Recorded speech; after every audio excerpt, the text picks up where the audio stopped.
Hi, welcome. Enjoy the content, subscribe, and turn on notifications. David had always been a man of details. The kind of husband who remembers the day of the first kiss, the flavor of the wedding cake, even the name of the waiter who served wine on the night Laura told him she'd gotten promoted. He never forgot Laura's little gestures, how she'd wrap her hair around her finger when she was nervous, or how she'd straighten the couch pillow before sitting down.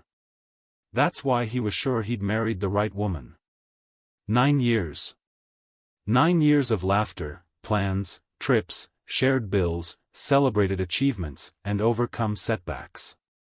They were about to hit 10 years of marriage, and he was already planning a surprise that, he hoped, would make Laura cry tears of joy. David had been saving money for months without her knowing. He booked a resort in the Bahamas, planned a candlelit dinner on the beach, and had a piece of jewelry made with the map of the place where they first met engraved inside. He even wrote a handwritten letter, describing all that she meant to him, folded neatly inside a small blue velvet box. It was supposed to be perfect. They deserved it. After a decade together, their love seemed more mature, calmer, stronger. Or so it seemed. One ordinary Tuesday afternoon, while he was checking budgets for the trip on his computer, a notification popped up on the corner of his phone's screen. Unknown number. Short message. Cold, but sharp as a knife to the chest, Laura isn't who you think she is. She has a lover. His name is Jason. Right away, David's heart skipped a beat. His fingers got sweaty. He read the message once, twice, 3 times. It didn't make sense. Jason? Laura's boss? The married man with 2 small kids, always so polite at company dinners? The same Jason who once complimented David for taking such good care of such a special woman? It had to be a sick joke. A prank. Or someone trying to stir up trouble. But there was something about that message, a strange weight, like it carried some truth. David didn't reply. He didn't tell anyone. He just ignored it, locked his phone, and stood still, staring into space. He didn't want to believe it. Laura never gave him a reason to doubt her. She left home every day at the same time, always got back before 7 in the evening, and on weekends, he was usually the one who worked while she stayed home tending to her plants and binge-watching old shows. It was impossible. Or rather, it seemed impossible. But that doubt started growing like a crack in glass. It began small. Just an unsettling thought. Then it turned into restlessness. Then suspicion. So David did something he never thought he'd do in his entire life. He looked up how to install a GPS tracker in a car. He bought a small, discreet model, and on a Saturday morning, while washing Laura's car, as he'd done for years, he took the chance to hide it behind one of the interior panels. The device didn't make a sound, didn't blink, gave no sign of being there. Perfect. In the following days, David started tracking Laura's routes like an investigator. Everything was exactly the same. Absolutely everything. She left at the same time, went straight to work, never stopped anywhere on the way. Sometimes she'd swing by the grocery store on her way home. Nothing besides that. No detours. No suspicious stops. The GPS showed her car parked at the company building all day long. For 2 weeks, David tried to find something out of the ordinary. He found nothing. That gave him some relief. Maybe it really was just a prank. Maybe someone wanted to hurt Jason or Laura. Or both. Still, there was something inside him that kept on doubting, because the message seemed to know exactly who the lover was. It had a name. And that was the most unsettling part. That was when David started noticing something subtle but revealing. Before that message, Laura used to talk about Jason a lot at home. She'd tell stories about the meetings he led, about his bad jokes, about how he'd scold coworkers who showed up late. There was always something involving Jason. But over the last few days, his name had vanished from her lips. It was as if he'd disappeared from the workplace. David caught on to this in a casual dinner conversation. She was saying the company was renovating the reception area, that the new secretary was clumsy, that they'd switched the coffee in the machine to a more bitter one, but no mention of Jason. The next night, without beating around the bush, David asked, "How's Jason doing?" "You haven't mentioned him lately." Laura froze for a split second, just long enough for him to notice. She answered quickly but with a forced smile, "Oh, he's kind of sad. He and his wife split up a few weeks ago." David made an enormous effort not to show the explosion that went off inside him at that moment. They split up? Jason was the type of guy who posted family pictures on social media every weekend. Laura always said he was really close to his kids. And now, suddenly, he was single? Something felt off. David took another shot, speaking in a low voice like he didn't really care. "Why did they split up?" Laura gave a short laugh. "I don't know, David.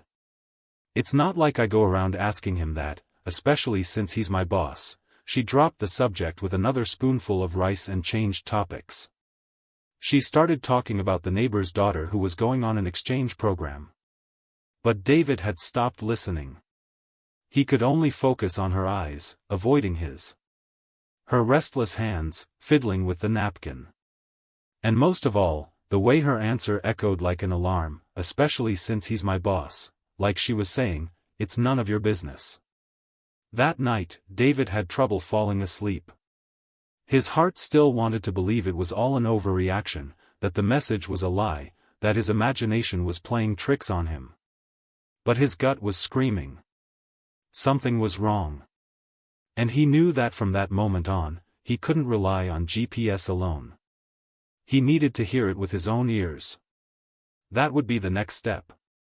The most painful one. The hardest one. The one he swore he'd never take. But now, it was unavoidable. David woke up early that day, even though he'd barely slept. The thoughts from the night before still throbbed in his mind like a non-stop alarm. Laura was in the shower, humming softly the way she always did, unaware that her husband, the sweet, dreamy man she'd spent almost a decade with, now looked at her like she was a stranger. The love was still there, wounded but present. But alongside it, something stronger had appeared, the need to know the truth. While she finished getting ready for work, David moved quietly through the house. He grabbed the small black device he'd bought 2 days earlier, a spy microphone that could be controlled by his phone. It was about the size of a button. He had read all the instructions, tested it, hidden it behind the living room radio, and now it was set. When Laura dropped her purse on the couch and went to fetch a jacket from the bedroom, he took his chance. He lifted the inside flap of her purse carefully and attached the mic between the lining and the fabric. His fingers were trembling, but he was determined. He finished securing it and backed off before she returned. "Han, have you seen my car keys?" she called from the hallway. "They're on the kitchen table, near the fruit bowl," he answered, with the steadiest voice he could muster. She gave him a quick kiss on the cheek, grabbed her purse, and left, saying she wouldn't be long. He stood there for a moment, listening to the sound of the door closing and the car starting up. That was the last chance he was willing to give. He wouldn't ask any more questions or make more guesses. He would listen. And if there was anything to find, he'd face it. With the app already synced, David sat down on the couch and opened his phone. For long minutes, there was nothing but traffic sounds, the car radio, the noise of her typing on her phone. Then silence. She had arrived at work.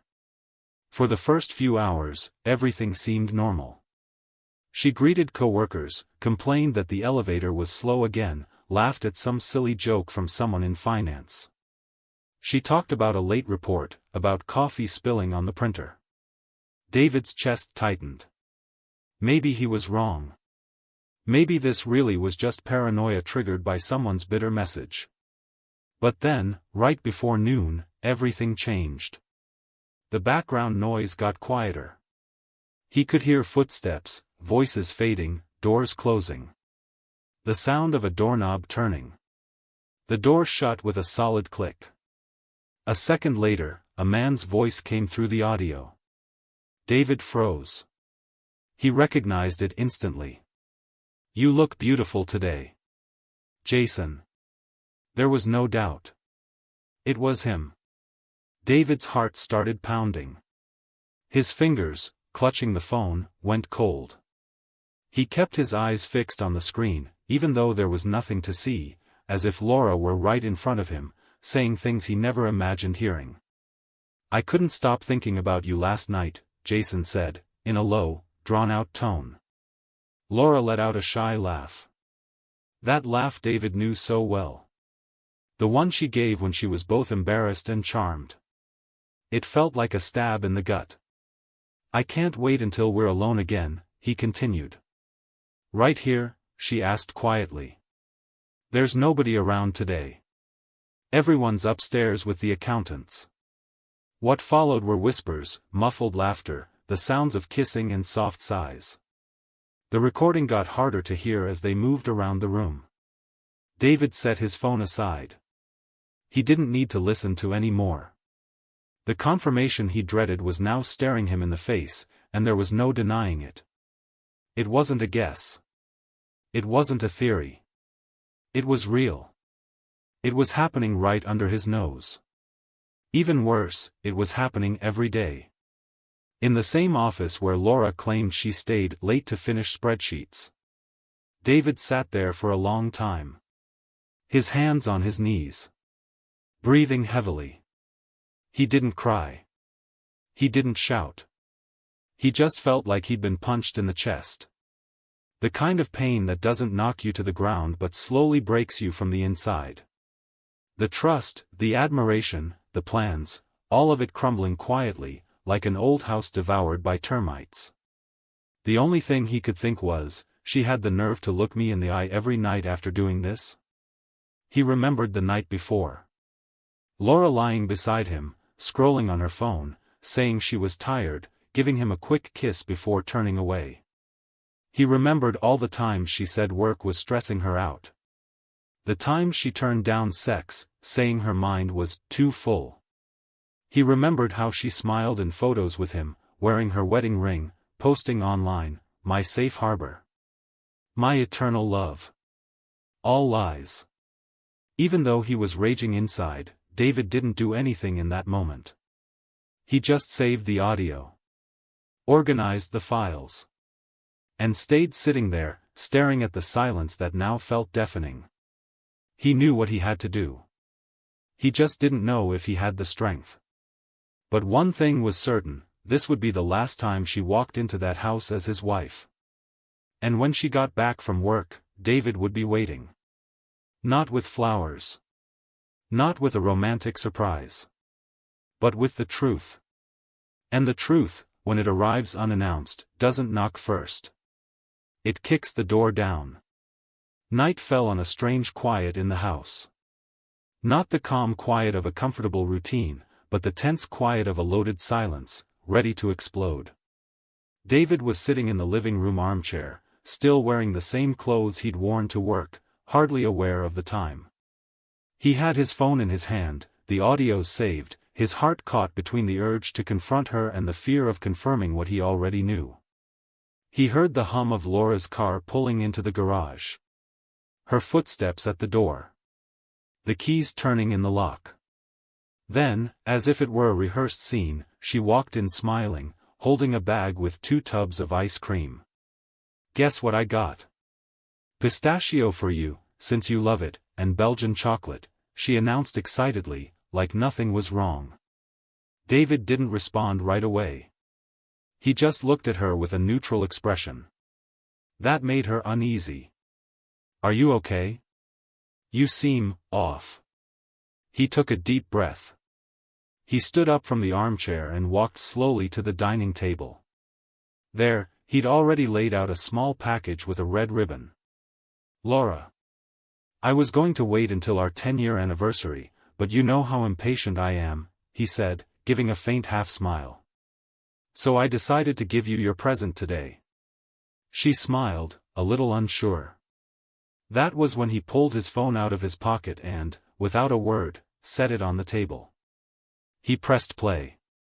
The audio began with muffled voices. Then Jason's voice came through clearly, "You look beautiful today." Laura froze. The color drained from her face. Her hands, steady just seconds before, started trembling. She tried to stop the playback, but David moved the phone out of reach. "Listen to it all. You owe me that." She fell silent. Listen to everything. From the compliment to the whispers, from the laughs to the muffled kissing. When it ended, the quiet in the room felt like all the air had been sucked out. "You spied on me," she said, her voice shaking, her face in shock. "You cheated on me," David answered bluntly. I can't believe you did this to me. Hiding a microphone in my purse? You're sick." David let out a dry, almost sad laugh. "Sick? Laura, I was planning a trip, renewing our vows, a surprise for our 10th anniversary, and you were cheating on me in your boss's office. Day after day. Pretending everything was fine. That you loved me. That we were happy." She started to cry. She tried to get closer to him. "David, I don't know what to say.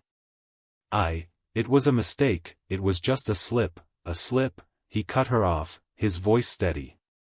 "A slip doesn't happen every week, with declarations of love, smiles, secret meetings. This was a choice. Repeated, calculated. You knew exactly what you were doing." Laura grew desperate. She tried to justify herself, to deny the obvious, to even turn it around on him. "And what if you did the same to me? If I spied on you, would you be okay with that? Don't compare us, Laura. I never betrayed you. Never hid anything from you. Never lied. You looked me in the eye every day knowing what you were doing. And you still laughed with me, slept by my side, made plans." She went quiet. She was crying now, but softly. She knew there was nowhere to hide. "You have an hour," David said, walking to the door. "1 hour to get your things and leave my house." "David, please." "No use, Laura. I heard everything. I felt everything. You destroyed something I spent years building." Those last words hit Laura like a punch to the stomach. She walked to the bedroom, grabbed a suitcase, threw in what she could. Her hands still trembling, her face flushed. She walked past him in the living room without meeting his gaze. She opened the door and stepped out. David stayed there, unsure if what he felt was relief or pain. Everything felt surreal. The gift he'd prepared for that special day was still on the table, a cruel reminder of all that had been ruined. As Laura lugged her suitcase downstairs, only one name ran through her mind: Jason. She needed answers. She needed comfort. And in her confused head, he was still the only place she could go. So that's how, suitcase in hand and tears in her eyes, Laura ended up knocking on Jason's door. It was a dark, quiet street, and she felt ashamed with every step. Still, she rang the doorbell. She waited a few seconds. Then a few more. She was about to ring again when the door opened a crack. Jason stood there, surprised. He looked tired, wearing an old t-shirt, barefoot. "Laura. What are you doing here?" "David found out everything, he kicked me out of the house. I have nowhere else to go." Jason hesitated. He looked inside, then at her, then inside again. "Now's not really a good time." "What?" "Jason, you're not actually going to leave me out here, are you?" He swallowed hard. Didn't answer right away. "Who's in there with you?" Laura asked, suspicious, taking a step forward. Jason lowered his eyes. And before he could say anything, a woman's voice echoed from deeper in the house. "Baby? Who's at the door?" Laura's eyes went wide. That voice sounded familiar. Then the woman appeared behind Jason, still fixing her hair, wearing only his shirt. Laura? It was the secretary. Seeing her there, wearing Jason's shirt, hurt more than anything Laura could have imagined. She didn't scream. She didn't cry. She didn't beg. She just looked at Jason, then at the woman next to him, and said in a trembling voice, "You're disgusting." Then she turned and walked away without waiting for an answer. She walked alone down the street, carrying her suitcase and a shattered heart. In that exact moment, she understood she hadn't just lost David, she'd been tossed aside by the man she thought loved her. Laura spent that night at her mother's house, in silence. She didn't want to tell her anything yet. She only said she and David had fought and that she needed some space. She lay down in the bed she'd slept in as a teenager, the same floral lamp on the nightstand, the same memories pinned to the walls, feeling a void she couldn't describe. The low buzz of the ceiling fan was the only sound around her. She had lost everything in less than 24 hours. Her husband. Her dignity. Her stability. And now, even the lover who'd offered sweet promises had shown the same kind of cowardice she herself had shown. The weight of her choices came crashing down on her like ice-cold water. Over the next few days, she quit her job. She couldn't bear to walk those halls and know everyone likely knew something. It felt like walking around naked in a room full of silent judgment. She asked for her severance, signed the papers without arguing about the terms, and left carrying a cardboard box with a withered plant, 2 pens, and a photo of her coworkers smiling, people who felt fake now, as far as she was concerned. Meanwhile, David, on the other side of that silent storm, tried to rebuild his life. His days felt covered in a strange haze, but he was determined not to let the pain trap him. He rearranged the furniture, deleted digital photos of places he didn't want to remember, and got back into his gym routine, which he'd neglected for a while. The wound was still open, and it healed slowly. One day, as he sipped a bitter coffee in front of his computer, sifting through work files, his phone buzzed. Unknown number. The screen showed just one line, "I heard you found out everything." He frowned.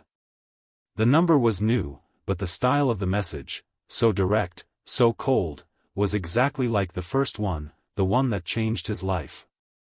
He typed without hesitation, "Who is this?" The reply came almost immediately, as if the person was waiting for him to ask, "I'm Jason's ex-wife." David read it again. For a moment, he couldn't breathe. "I found out he was cheating on me with your wife. That's why we split up." It was like receiving the final piece of a horrible puzzle. Jason wasn't just an occasional cheater. He was a man with a pattern. A smooth talker who toyed with other people's lives like poker chips. And now, this woman, Jason's ex, was appearing like a ghost who had somehow been watching everything from the outside. David hesitated for a second. Then he wrote, "Why did you warn me? I thought, if only someone had warned me, maybe I wouldn't have been so fooled. I figured you deserved to know. That's all." David leaned back in his chair.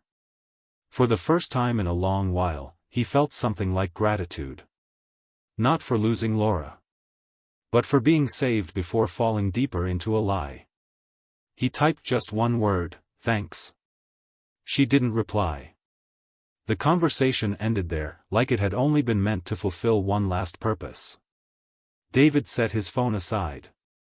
He rested his head against the window and looked out at the street.